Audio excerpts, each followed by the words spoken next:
Welcome or welcome back to Classic Vinyl Top 10s.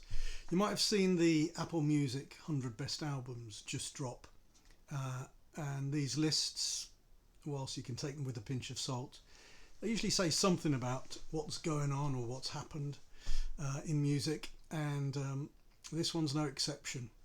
I think the main statistic that came out of this for me was that the number of albums from each genre, the one with the most was hip hop rap with 21%.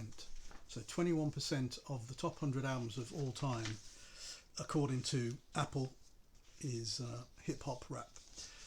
But we're just going to focus on the top 10 because we've all got lives, etc.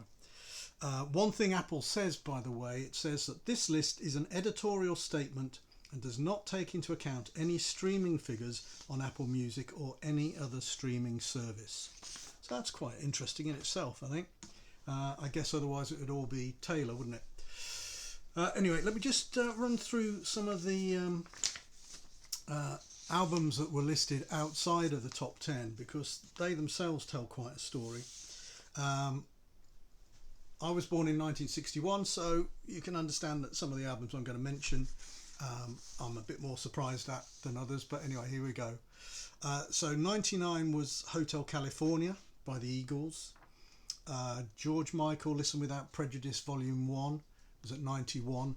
Back in Black AC/DC, often shown in lists as the top rock album, was in at number 90 on this, and I think it's the only AC/DC album on there. Neil Young, 81 After the Gold Rush, so not even Harvest, just After the Gold Rush, which is brilliant. But 73 Aja, which was Steely Dan, again often quoted in lists quite a bit higher up than this.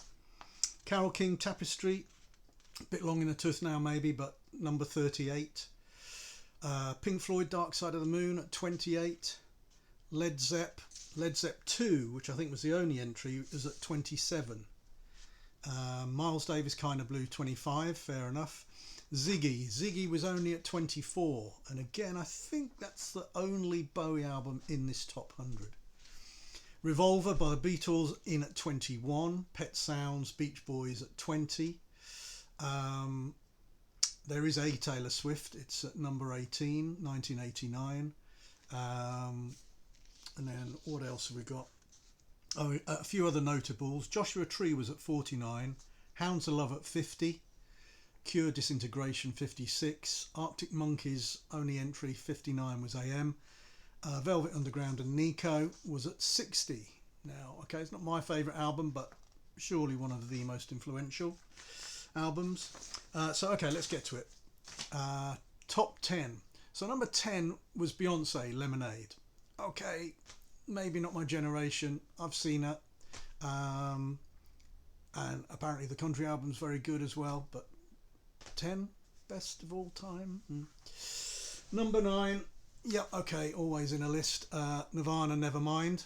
Again, I think more to do with influence than anything else. There's a couple of fantastic tracks on there, but personally I'm not the biggest Nirvana fan. Amy Winehouse at 8, Back to Black. Okay, great album, but really, number 8. Kendrick Lamar, Good Kid, Mad City in at 7. Okay. Songs in a Key of Life, Stevie Wonder in at 6. A lot of people, big Stevie fans.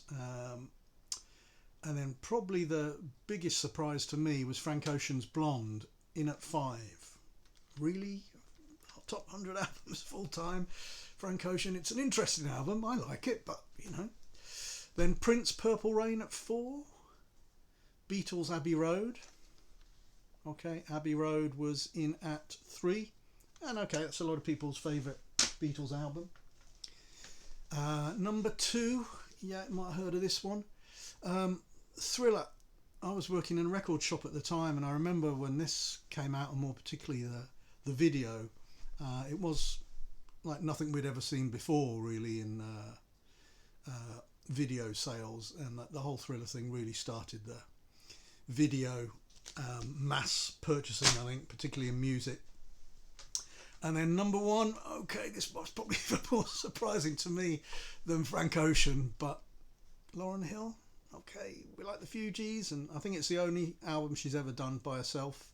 And yeah, it's I like it. It's hip hop. I'm not the world's greatest hip hop fan, but really better than Joni Mitchell, Neil Young, Led Zeppelin, AC/DC, God, George Michael, Steely Dan.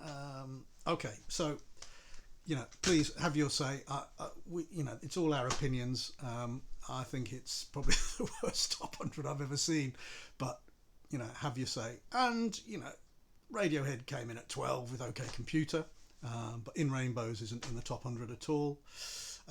Anyway, have your say. We've all got different opinions. It's always fun looking at these things, but I think this is quite a controversial list. I don't know if the Americans see it any differently, so over to you guys. Okay, thanks ever so much. See you again soon. Bye.